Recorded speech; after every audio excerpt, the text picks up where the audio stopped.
Chers frères, chères sœurs, chers amis, nous sommes devant une alternative. Elle est assez simple en fait. Ou bien on refuse d'accueillir le Christ, ou bien on le suit. C'est ce que nous dit cet évangile. Mais ça paraît très simple, évidemment, il faut suivre le Christ, c'est la première chose qui nous vient. Mais regardons de plus près, s'il vous plaît. Voilà, des Samaritains refusent le Christ dans l'évangile d'aujourd'hui. Eh bien, quand on refuse le Christ, on pourrait s'attendre à recevoir les foudres du ciel. D'ailleurs, c'est bien ce que font les fils de Zébédée, Jacques et Jean. Mais non, Jésus passe. Et il les réprimande même d'avoir voulu, oser penser à une punition pour ceux qui refusent de l'accueillir. Je trouve que Jésus est très indulgent pour les pécheurs. Ah, c'est vrai, il est doux et humble de cœur. Mais voyons maintenant comment il traite ceux qui le suivent. Eh bien, c'est tout à fait autre chose. Je trouve que pour ceux qui suivent Jésus, Jésus est beaucoup plus exigeant, beaucoup plus exigeant. Ce qui fait qu'on comprend qu'il y en a qui préfèrent le refuser, au fond, parce que il a l'air d'être plus sympathique avec ceux qui le refusent qu'avec ceux qui le suivent. Eh oui, voilà, quand on suit Jésus, pas le temps d'enterrer son père, de dire adieu à ses proches, et en plus la certitude d'un inconfort puisque lui-même n'a pas où reposer sa tête. Ah, c'est encourageant, je vous jure. Vous avez vraiment envie de suivre le Christ? N'est-ce pas légitime de rendre les derniers hommages à son père défunt en l'enterrant? C'est la moindre des choses quand même. Moi-même, j'ai célébré les obsèques de mon papa. C'est vrai, j'étais bien sûr heureux d'être là. Il me semblait normal de l'accompagner sur ce chemin. Mais en réfléchissant quand même, je me suis dit, cette célébration que j'ai faite, les obsèques de mon papa, c'était pour qui au juste? C'est surtout pour consoler ceux qui restent. Parce que pour mon père qui est mort, eh bien, qu'on ait fait une célébration ou pas, pour lui, ça change strictement rien. Oui, c'est peut-être là que se trouve la clé de la compréhension. Parce qu'avant Jésus, enterrer ses morts, qui est un acte qui existe depuis le préhistoire, eh bien, enterrer ses morts, c'est un acte social qui marque la déférence envers le défunt et la consolation, bien sûr, auprès de ceux qui l'ont aimé. Mais l'enterrer, lui, ça lui apporte rien, mais rien du tout. Qu'est-ce que ça peut lui faire? Alors que suivre le Christ, ça lui ouvre les portes du ciel. Alors est-il plus important d'enterrer son père simplement pour se consoler, ou est-il plus important de suivre le Christ pour permettre à ce père d'aller au ciel, d'avoir les portes du ciel qui s'ouvrent? Il n'y a pas photo.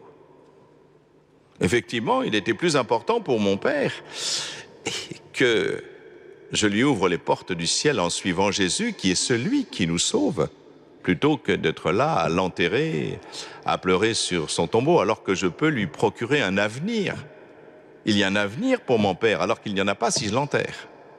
Simplement, s'il n'y a pas le Christ est venu pour nous sauver. Et voilà pourquoi, lorsque j'ai célébré les obsèques de mon père, c'est d'abord et avant tout pour lui ouvrir les portes du ciel, grâce à Jésus qui est venu nous sauver. Voilà. Alors bien sûr, de la même façon, dire adieu à ses proches, est-ce que ce n'est pas légitime quand on s'en va? Qu'est-ce que ça veut dire adieu? Ce n'est pas dire au revoir, c'est dire adieu. C'était bien la question qui est dans l'Évangile. Dire adieu, c'est constater, c'est consommer une rupture définitive. Mais en réalité, suivre le Christ ne veut pas dire abandonner ce qu'on aime.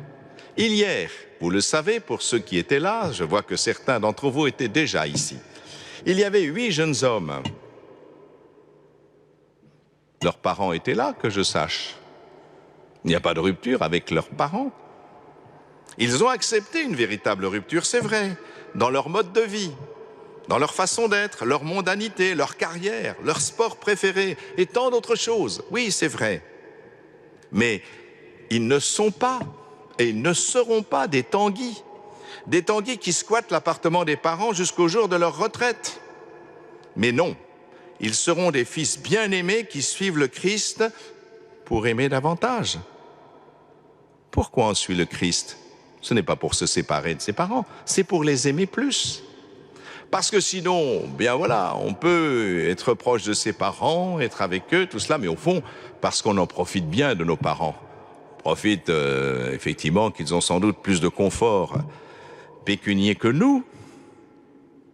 Mais ce n'est pas cela.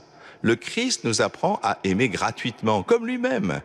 Lui, il aime sans rien attendre en retour, c'est ça le véritable amour. Le Christ donne sa vie et il n'obtient que des crachats, c'est ça l'amour. En fait, en suivant le Christ, on apprend à aimer mieux ses parents. Plutôt que de les aimer parce qu'on attend un retour d'affection, on les aime gratuitement. Et même si nos parents ne pouvaient plus nous aimer, nous les aimons encore. Il arrive quelquefois que les gens qui donnent leur vie au Christ ont une opposition frontale de leurs parents qui ne veulent même pas venir à leur consécration ou à leur ordination.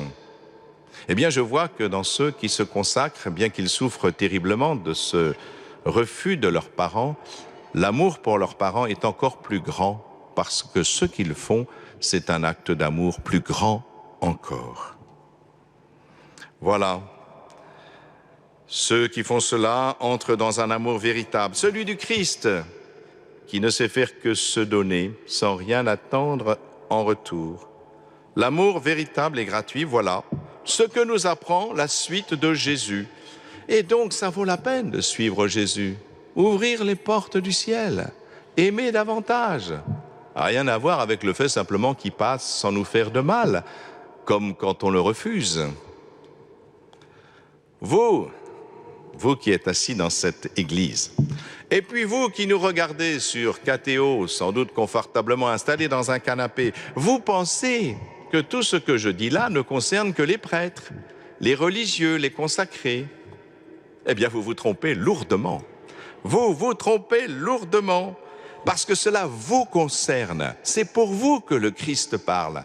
Ce n'est pas seulement pour ceux qui font effectivement une rupture dans leur vie pour suivre le Christ. Vous êtes baptisés, donc quelque part vous avez suivi le Christ. Il faut donc mettre en application ce que nous avons entendu dans l'Évangile. Ce n'est pas le temps de dormir. Il faut, pour vous aussi, sortir de vos zones de sécurité, de vos zones de confort. Et oui, tout baptisé doit entrer dans cette démarche de dépossession pour apprendre à aimer comme Jésus et à travailler réellement au salut du monde, et en ayant à cœur d'ouvrir les portes du ciel à ceux que nous aimons, et je crois même à ceux que nous n'aimons pas, si j'ai bien lu l'Évangile. Et il faut y mettre les moyens. Alors voilà, je crois que c'est le message de Jésus pour nous aujourd'hui. Ce message, c'est « Sortez de vos tombeaux, enlevez vos pantoufles et annoncez l'Évangile en prenant le risque de vivre vraiment. Et vivre vraiment à la suite du Christ. » Amen.